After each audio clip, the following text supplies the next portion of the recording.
नमस्कार, आप देख रहे हैं एनडी स्पेशल। मैं हूं आपके साथ सुनील विश्वकर्मा। मध्य प्रदेश में कांग्रेस को एक और बड़ा झटका लगा है। अब दमोह विधानसभा से कांग्रेस विधायक राहुल सिंह लोधी ने पार्टी छोड़ दी है। उन्होंने प्रोटेम स्पीकर रामेश्वर शर्मा को इस्तीफा दे दिया और इसके एक घंटे के बाद ही वह भाजपा में शामिल भी हो गए। वहीं इस्तीफा देने के बाद राहुल लोधी सीधा भाजपा कार्यालय पहुंचे। यहां नगरीय प्रशासन मंत्री भूपेंद्र सिंह और मुख्यमंत्री शिवराज सिंह चौहान की मौजूदगी में उन्होंने भाजपा ज्वाइन की। राहुल लोधी के पार्टी छोड़ने की अटकलें पहले से ही थी और इसे लेकर पूर्व मुख्यमंत्री कमलनाथ ने भी उनसे मुलाकात की थी। राहुल बड़ा मलहरा से भाजपा उम्मीदवार प्रद्युमन सिंह लोधी के चचेरे भाई हैं और प्रद्युमन भी कांग्रेस छोड़कर भाजपा में शामिल हुए थे। वहीं राहुल लोधी से पहले 25 विधायक कांग्रेस का दामन छोड़कर भाजपा में शामिल हो चुके हैं। इस दौरान सीएम शिवराज ने कांग्रेस पर जमकर हमला बोला। कहा कि कांग्रेस ने बीजेपी पर खरीद फरोख्त के तमाम आरोप लगाए, लेकिन कांग्रेस नेताओं को शर्म आनी चाहिए कि पूरी कांग्रेस को बिकाऊ कह रहे हैं। कांग्रेस दूसरों पर आरोप लगाने की जगह आत्मचिंतन करे।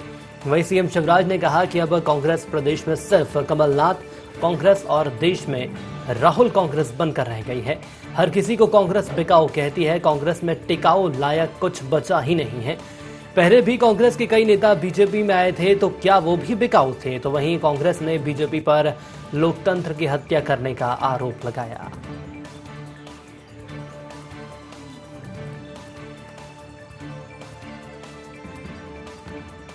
विजयदशमी पर वहां से प्रार्थना करता हूं कि भारतीय जनता पार्टी की सरकार बने और विकास की गंगा बहे। पिछले 14 से 15 माह मैं कांग्रेस की सरकार में रहा और उन 14 माह में किसी भी प्रकार का विकास नहीं करा पाया। जितनी भी जन कल्याणकारी योजनाएं सारी रोकी पड़ी थी। आपने कहा था घोषणा पत्र में कि युवाओं को 4000 रुपए देंगे, वो भी नहीं दिए। अब हम किस मुंह से क्षेत्र में जाएं, किस मुंह से युवाओं से बात करें? अभी वर्तमान की राजनीति में हम देख रहे हैं कि कांग्रेस किस निचले स्तर पे गिर गई है कि महिलाओं को लेके जिस प्रकार से भूखा नंगा और तमाम प्रकार की अशोभनीय शब्द लिए, इन सबसे मैं व्यथित हो गया और निरंतर माननीय भूपेंद्र जी से बात चल ही रही थी और आज मैंने अपनी इच्छा से जाके इस्तीफा दिया। कांग्रेस एक ऐसी पार्टी आज हो गई है जिसकी ना दिशा है ना गति है। मध्य प्रदेश कांग्रेस किस दिशा में जा रही है? ऐसा लगता है राहुल गांधी कांग्रेस अलग है और कमलनाथ कांग्रेस अलग है। सारी चीजें एक ही व्यक्ति के हाथ में केंद्रित। मुख्यमंत्री का मौका आया तो श्री कमलनाथ जी, प्रदेश अध्यक्ष का मौका आया श्री कमलनाथ जी, नेता प्रतिपक्ष का मौका आया श्री कमलनाथ जी, मुख्यमंत्री कमलनाथ, नेता प्रतिपक्ष कमलनाथ, अध्यक्ष कमलनाथ और बीच में तो ये भी बात आई थी कि युवाओं के नेता नकुलनाथ। तो भारतीय कांग्रेस को अनाथ है, ये कौन पूछ रहा है? हार की बौखलाहट के डर से जिस प्रकार से खरीद फरोख्त करके लोकतांत्रिक मूल्यों का कत्ल करने की कोशिश भारतीय जनता पार्टी कर रही है, ये लोकतंत्र को चुनौती दे रहे हैं, जनता को चुनौती दे रहे हैं। सारी सीटों पे जब जनता जमानतें जब्त करेगी, और मेरा आग्रह है जनता से कि आज आए, इकट्ठे हो, लोकतांत्रिक मूल्यों के लिए इकट्ठे हो और अपने मत के अधिकार को बेचने वालों की, सब लोगों की जमानतें जब्त करी जाए और ये लोकतांत्रिक मूल्यों का जो कत्ल करा है, इसके खिलाफ पूरी ताकत के साथ जनता है। और जो भाव बढ़ा के कि पहले 35 करोड़ में खरीदे, आज 50 करोड़ में खरीदने का जो काम किया है, जनता इसका माकूल जवाब देगी। और मेरा आग्रह है देश के अंदर लोकतांत्रिक मूल्यों को बचाने के लिए जनता, सामाजिक संगठन और सबको आगे आना होगा, ताकि इस देश के लोकतंत्र की जो मजबूती करी है उससे आगे हम बरकरार रख पाए। तो फिलहाल उपचुनाव का काउंटडाउन शुरू हो चुका है और बात यदि हम कांग्रेस की करें तो कांग्रेस को लगातार झटके पर झटके लगते जा रहे हैं और राहुल लोधी अब बीजेपी में शामिल हो गए। अब देखना यह होगा कि आने वाले वक्त में कांग्रेस आखिर उपचुनाव को लेकर क्या रणनीति तैयार करती है। हमारे साथ लाइव संवाददाता संदीप जुड़ रहे हैं। संदीप, मैं आपसे समझना चाहूंगा, उपचुनाव से पहले कांग्रेस की मुसीबतें बढ़ती जा रही है। सबसे पहले तो मुसीबत तब बढ़ी जब सिंधिया समर्थक तकरीबन 25 ऐसे विधायक जो कि बीजेपी में शामिल हो गए, लेकिन अब जाकर तस्वीर अलग है, समीकरण अलग है। और बीजेपी के राहुल लोधी हो चुके हैं। और कहा यह जा रहा है कि मैं स्वेच्छा से यहां पर आया हूं क्योंकि बयानबाजी बिगड़ती जा रही थी, राजनीति का स्तर बिगड़ता जा रहा था। लेकिन सवाल यहां पर कांग्रेस से जुड़ा हुआ कि कांग्रेस अब क्या रणनीति अख्तियार की जाएगी। बिल्कुल सुनील, अगर सही मायने में कहा जाए तो कांग्रेस को उबरने का मौका ही नहीं मिल रहा है। एक के बाद एक विधायक कांग्रेस का दामन छोड़ते चले जा रहे हैं और भारतीय जनता पार्टी का दामन थामते चले जा रहे हैं। सही तरीके से कहा जाए तो कांग्रेस पार्टी कहीं न कहीं अपने जो उसके विधायक हैं उनको एक करने में एकजुट नहीं हो पाई, एक राय नहीं हो पाई। पूर्व मुख्यमंत्री कमलनाथ लगातार बयानबाजी करते रहे कि सारी कांग्रेस एक है, दिग्विजय सिंह इस तरह से बात करते रहे, लेकिन अगर एक होती तो एक एक करके उसके विधायक छिटकते नहीं चले जाते। एक झटके में 22 विधायक गए, फिर एक एक करके 3 और विधायक गए, कुल 25 हुए और एक विधायक ने आज एक फिर से दामन छोड़ दिया भारतीय कांग्रेस पार्टी का। तो यह कहा जा सकता है कि कांग्रेस खेमे में खलबली मची हुई है।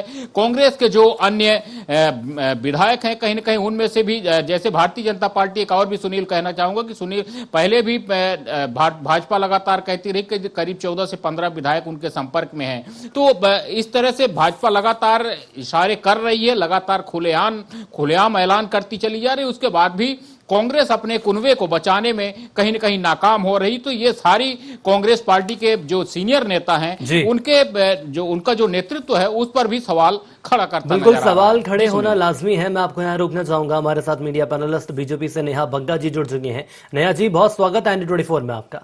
नमस्कार। नेहा जी, कांग्रेस को एक और झटका लग चुका है। उपचुनाव से पहले राहुल लोधी एक बार फिर देखा गया था कि सियासत में तेजी से अपने पैर बढ़ा रहे थे, लेकिन अब बीजेपी की बात करें तो बीजेपी में शामिल हो गए हैं। कितनी बीजेपी को यहां पर बढ़त मिलती नजर आ रही है और कितनी ताकत बीजेपी की बढ़ी है, इसके साथ ही कांग्रेस की ओर भी ध्यान आकर्षित करिए कि आखिर क्या कांग्रेस को आत्मचिंतन या आत्ममंथन की आवश्यकता है। देखिए, आज जो परिस्थितियां सारी बन रही हैं 15 माह की कमलनाथ जी की सरकार के बाद, तो ये तो स्पष्ट हो गया है कि एक जो भ्रष्टाचार की सरकार चली थी, एक जो माफिया की सरकार चली थी, जिस प्रकार से ट्रांसफर उद्योग चला दिया था, उससे कहीं ना कहीं जो कांग्रेस के मूल विचार वाले कार्यकर्ता थे वो भी आहत हुए हैं। और उन्हें कहीं समझ में आने लग गया है कि कमलनाथ जी जो कि मुख्यमंत्री भी बनेंगे, जो लीडर ऑफ अपोजिशन भी रहेंगे और साथ ही साथ जिनके पास प्रदेश अध्यक्ष का पद भी रहेगा, अगर ये उनके चारों तरफ अगर कांग्रेस पार्टी सिमट के रह जाएगी तो इन कार्यकर्ताओं का मनोबल टूटेगा और साथ ही साथ जो जनता से किए वादे हैं वो कभी पूरे नहीं होंगे।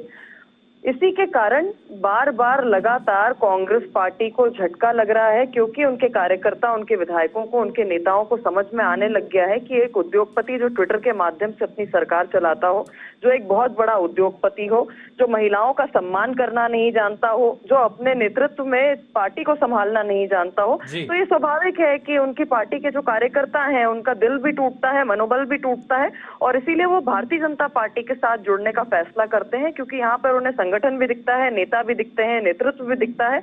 और 6 महीने में जो विश्व महामारी कोरोना से हम सब जूझ रहे थे, उससे जिस प्रकार से शिवराज सिंह चौहान जी ने आते ही लगातार जनता की सेवा की है, लगातार लेकिन नेहा जी, मैं आपको माफी के साथ रोकना चाहूंगा और आपसे इस बात को भी समझना चाहूंगा। बात यदि हम कांग्रेस की करें तो कांग्रेस आखिर बार बार क्यों आरोप लगाई जा रही है कि लोकतंत्र की हत्या की जा रही है, खरीद फरोख्त की जा रही है? आखिर कहा यह क्यों जा रहा है बार बार कि बीजेपी लोकतंत्र की हत्या कर रही है? देखिए, मुझे समझ में नहीं आता कि कांग्रेस जिसके पास नेतृत्व नहीं है, जिसका नेता इतना अहंकारी है कि छिंदवाड़ा जाता है तो अपने विधायक को फोकट जो है उपमा से उन्हें आगे बढ़ाया जाता है, और जिस तरीके से कमलनाथ जी की चलो चलो की नीति रही है, आप मीडिया बंधुओं ने भी देखा है कि आप लोग जब सवाल पूछते हैं तो कमलनाथ जी अहंकार में कहते हैं मैं जवाब क्यों दूं, या कहते हैं चलो चलो। इसी प्रकार से ही अपने विधायकों को भी चलो चलो, अपने कार्यकर्ताओं को भी चलो चलो। एक तरफ चलो चलो की नीति अहंकार से भरी हुई, दूसरी ओर कमलनाथ जी जो नेतृत्व कर रहे हैं, उनके नेतृत्व में 15 माह में जो भ्रष्टाचार चरम पे रहा है, तीसरी तरफ जो उनका अहंकार खत्म नहीं हो रहा, उनका शीर्ष नेतृत्व जो है, राहुल गांधी कहते हैं कि इट्स अनफॉर्चुनेट जिस तरीके का शब्दों का इस्तेमाल कमलनाथ जी एक दलित महिला के लिए करते हैं। जब कांग्रेस ही 2 धड़ों में बट चुकी है, एक तरफ यहाँ पर ये कहना है बीजेपी का कि कांग्रेस 2 धड़ों में बट चुकी है। मैं आपको यहाँ पे रोकना चाहूंगा। हमारे साथ कांग्रेस प्रवक्ता विभा पटेल जी जुड़ चुकी हैं। मैडम, स्वागत है आपका ND24 में। हाँ जी, नमस्कार। मैडम, मैं सीधी प्रतिक्रिया आपकी चाहूंगा। एक बार फिर कांग्रेस को झटका लगा है। अभी तक तो संध्या समर्थक हमने देखा जो कि बीजेपी में शामिल हुए, लेकिन बात यदि यहाँ राहुल लोधी की जाए तो वो भी बीजेपी में शामिल हो गए हैं। क्या कांग्रेस को आत्मचिंतन की यहाँ पर आवश्यकता है? आपकी प्रतिक्रिया। देखिए, आत्मचिंतन की आवश्यकता कांग्रेस को नहीं है। आत्मचिंतन की आवश्यकता भारतीय जनता पार्टी को है कि आखिर वो देश में किस प्रकार की परंपरा प्रारंभ कर रहे हैं। पैसे के माध्यम से प्रलोभन देकर विधायकों को खरीद लेना, लोकतंत्र की हत्या कर देना, ये भारतीय जनता पार्टी की आदत बनती जा रही है। और ये तो प्रश्न पूछा जाना चाहिए उन विधायकों से जो आज बिककर जनता के जनमत को का सौदा करके भारतीय जनता पार्टी में जा रहे हैं। और भारतीय जनता आज बीजेपी जिस तरह से प्रदेश पर एक के बाद एक उपचुनावों का बोझ डालती जा रही है, ये एक अपने आप में बहुत ही बड़ा प्रश्नवाचक चिन्ह है। लेकिन मैडम, अभी आपके भारतीय द्वारा ये जनता कहा जाता है और कांग्रेस के द्वारा भी कहा जाता है कि खरीद फरोख्त की जा रही है। बात यदि यहाँ राहुल लोधी की जाए तो उनका तो स्टेटमेंट सामने आया कि स्वेच्छा से मैंने कांग्रेस छोड़ी है। देखिए, स्टेटमेंट तो हर व्यक्ति यही देता है, निष्ठा की बात करता है। अभी जिस तरह से अभी भारतीय जनता पार्टी की जो प्रवक्ता है वो भी चिल्ला चिल्ला के भारतीय जनता पार्टी की निष्ठा अपने के प्रति अपनी निष्ठा दिखा रही थी। ये बात और है कि कुछ दिन पहले उनकी निष्ठा कहीं और थी। तो ये भारतीय जनता पार्टी में जो परंपरा बनी है कि अन्य दलों को खत्म करते जाए और अपने दल में प्रलोभन देकर लोगों को भर्ती करते जाएं, ये भारतीय जनता पार्टी से प्रश्न पूछना चाहिए कि आखिर लोकतंत्र में वोट के प्रति उनकी आस्था क्यों नहीं है। जनता जो मतदान करती है उसके प्रति उनकी आस्था क्यों नहीं है। मतदान किया है, कुछ दिन यदि विपक्ष में भी बैठे तो कोई दिक्कत वाली बात नहीं होती। लेकिन मैडम, यहाँ तो सवाल कांग्रेस पर उठ रहा है। सीएम शिवराज भी यही कहते नजर आए हैं कि यदि इतना ही एक मंच पर कांग्रेस थी तो कांग्रेस अपने आप को संभाल लेती। पूर्व सीएम कमलनाथ अपने आप को संभाल लेते। एक मंच पर वो कांग्रेस को एकजुट नहीं रख पाए, तभी तो बीजेपी में आ रहे हैं तमाम विधायक। ये कांग्रेस को भारतीय जनता पार्टी के नेताओं के जवाब देने की आवश्यकता नहीं है। कांग्रेस जवाबदेह है जनता के प्रति और जनता के प्रति हम जवाबदेह हमेशा रहेंगे।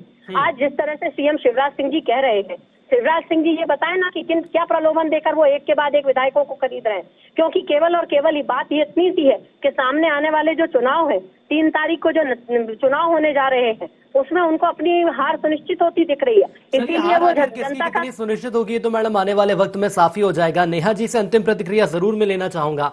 नेहा जी, बात यदि हम उपचुनाव की करें तो उपचुनाव में क्या कहता है उपचुनाव नजर आ रहा है और एक के बाद एक लगातार कांग्रेसी बीजेपी में शामिल हो रहे हैं। बीजेपी की ताकत निश्चित तौर पर बढ़ रही है। देखिए, मैं आपको 2-3 उदाहरण देती हूँ और ये कांग्रेस पार्टी के जो वरिष्ठ नेता हैं कमलनाथ जी, उनने स्वयं स्वीकारा है। सागर में सभा करने जाते हैं तो कहते हैं 35 साल के बाद आया हूँ, अपने जवानी के दिनों को याद करते हैं। ग्वालियर जाते हैं तो कहते हैं 15 माह के बाद आया हूँ। छिंदवाड़ा में सभा करने जाते हैं तो अपने ही विधायक को फोकट का विधायक बता देते हैं।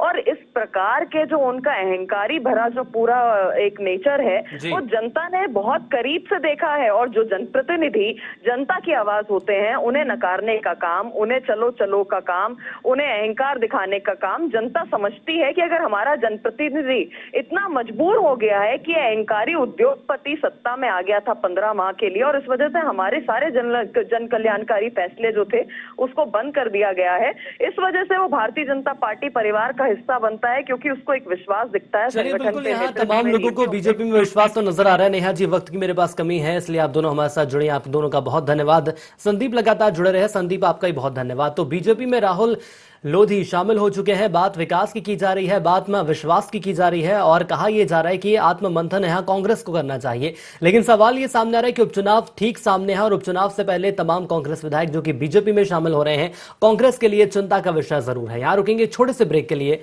जल्द लौटेंगे। देखते रहिए आनंद 24।